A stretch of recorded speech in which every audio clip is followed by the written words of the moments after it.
барьсан хууль нь арай илүү бизнес эрхлэлт илүү ээлтэй, арай илүү либерал, шат амжилт арай багасгасан, зөвшөөрлийн дээр арай илүү багасгасан ийм одоо байхаар байсан учраас бид улсын хурлын гишүүдийн өргөн барьсан хуулийн ерөнхийдөө суурь болж ажиллаж байна. Манай ажлын хэсэг сая 21 оны 5 сард байгуулагдсан ахлагчаар асуурын гаамын гишүүн байгаа.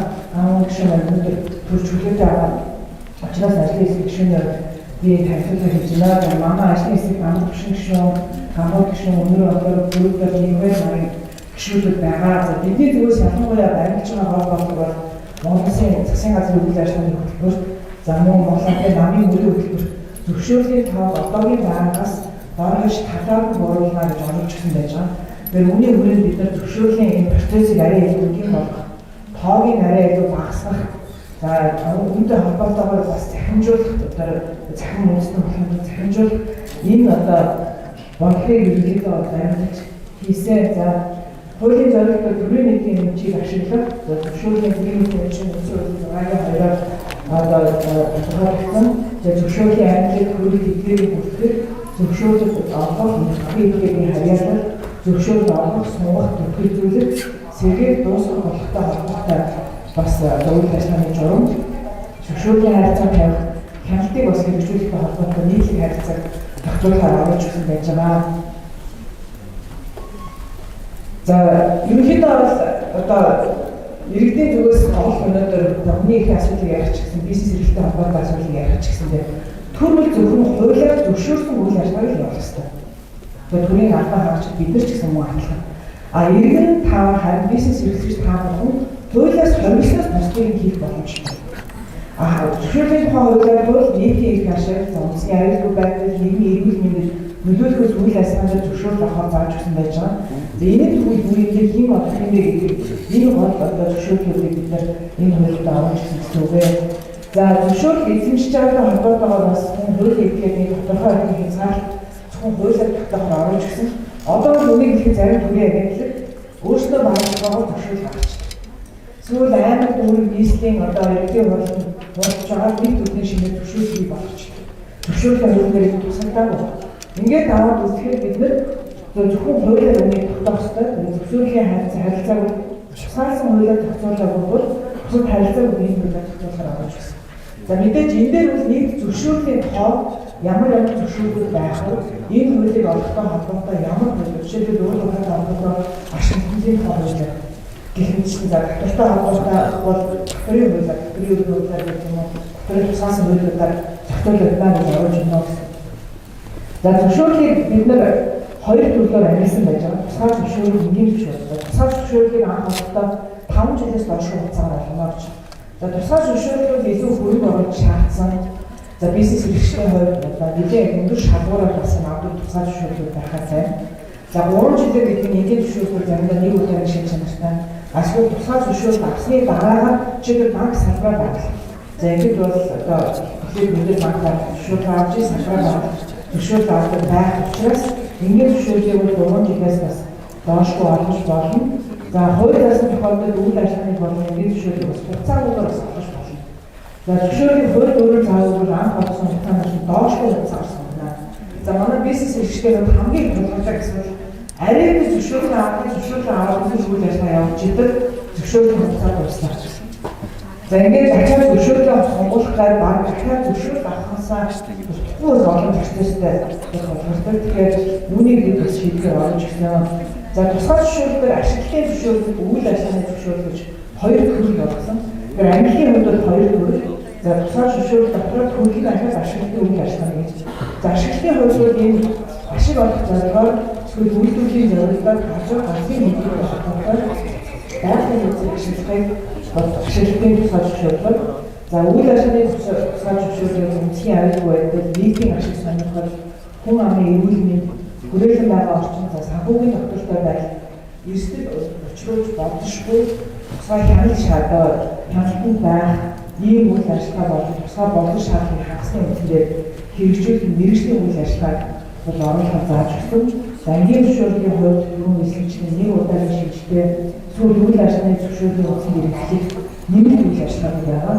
За эсвэл газар газрын мэдээ түүний баялаг болон байгалийн нөөцийг ахуй хэрэглээний зорилгоор ашиглуулахад олгосон гэсэн эрх нь орж байгаа. За ашиглалтын зөвшөөрлийг дуурлага болтойгоор явуулахаар зааж өгсөн. За одоо ерөнхийдөө хуулийн зөвшөөрөл орцоо ийм байдлаар явж байгаа. Тусгай хамгаалалтын газар нутаг газар ашиглуулах радио болгоны зураг ашиглах, улсын төсвийн хөрөнгөөр нөөцийн тогтоосон байгалийн баялаг нөөцийг ашиглуулах зөвшөөрөл, геологийн албаны захиалгаас бусад ашигт малтмалын хайгуул үйл ажиллагаа эрхлэх, улсын болон олон нийтийн тусгай хэрэгцээ эсвэл гэр бүлийн хэрэгцээнд эзэмшүүлэхээс бусад зориулалтаар газрыг эзэмшүүлэхэд ашиглуулахтай үүнтэй холбоотой бол дуудлага болтойгоор явуулахаар заасан байгаа. За Улаанбаатар хотын одоо мөн өсчлэн зааж өгöd Улаанбаатар хотын хэмжээнд мөн одоо газрыг дуудлага болтойгоор оруулж өгöd бид төсвийн төлөвлөлт зааж өгсөн. Ашиглалтын зөвшөөрөл эзэмшил энэ үеийн хязгаарлалтаас үүдэх тохиолдолд зөвшөөрлийг бусдад ашиглуулах бүхэлдээ эсвэл хэсэгчлэн шилжүүлэх үйл залгамжлуулах хэрэгтэй байна. Үйл ажиллагааны зөвшөөрлийг бусдад шилжүүлэхийг хоригдохоор явж оруулж өгсөн байж байгаа. За ингээд аваад үзэхэд одоогийн хуулиар бол ерөнхийдөө 19 чиглэлээр өмнө нь 210 төрлийн тусгай зөвшөөрөл олгохоор хуулийн зааж өгсөн. Гэтэл одоогоор бол 914 болж нэгдсэн гэсэн ийм одоо бидний одоо гаргасан тоогоор. Зарим тоогоор бол энэ 1600 орчим байна гэсэн. За зөвшөөрөлтэй адилхан одоо ийм 1600 орчим ерөнхийдөө зөвшөөрөлтэй адилхан ийм одоо шаардлага бол манай бизнес хэрэгч хангаж үйл ажиллагаа явуулж байна гэж гарсан байж. За үүнийг манай хуулийн өргөн барьсан төсөлдөр бол үүнийг 914-448 болж бууруулсан байсан.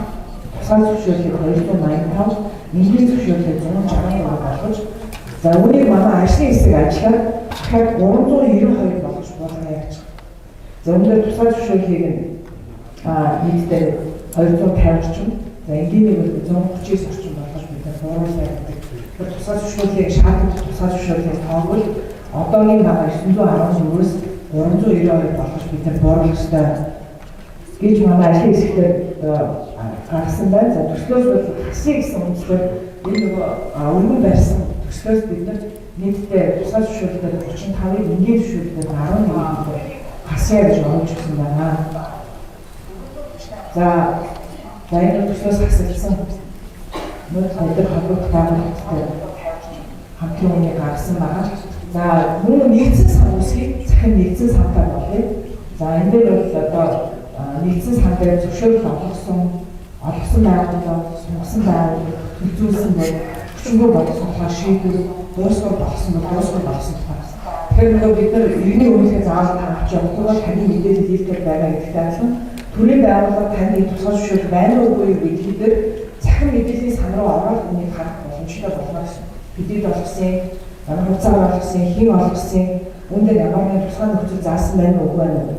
За мөн зөвшөөрлийг барьцуулсан шижүүлсэнтэй холбоотой мэдээллүүдээс оруулж өгнө. Энэ зөвшөөрлийн нийлхийг харилцаа зарим хэрэглээний үйл ажиллагааны холбоотой мэдээлэл нийтдээ өгөхөд ил болно. Улсын бүртгэл бол ийм болсон байж байгаа. Үүнтэй холбоотой зөвшөөрлийн үйл ажиллагаа ч гэсэн мөн бас айлхан байна. Одоо бид нар бас ингэдэг шүү дээ. Танай зөвшөөрөл шаардлагатсан баг гацсан байж байгаа. Гэхдээ гадаар олгохгүй болохоор нүүдх нь авчиж гарч ирээгүй гэдэг ийм байдлаар хүлээдэг байдаг. Тэгвэл үүнтэй холбоотойгоор захиндаа орсон л бол таны зөвшөөрөл гарсан болж байна.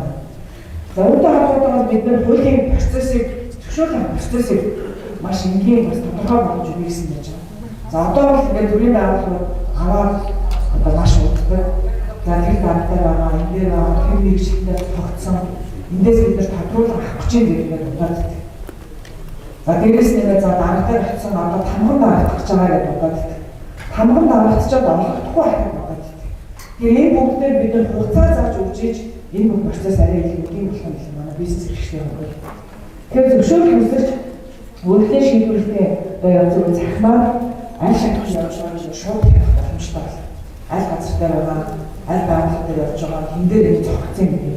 За өөрөлдөө бусад бичиг баримтуудаа өглөө за ингээд төрийн байгууллагууд ажлын 2 өдөр бичиг баримтын шийдлийг шалгана. За ингээд хэрвээ таны бичиг баримт хангалттай бүрдүүлэх шаардлагатай гэж үзэх юм бол тань бүрдүүлэх 30 хоногийн хугацаа байна. Ийм одоо бичиг баримтуудыг танах нэмж бүрдүүлэх хэрэгтэй байна. Ажлын байрны чинь ийм одоо жишээлбэл ажлын байрны чинь ийм хянах шалгалтын бичиг цаас хэрэгтэй.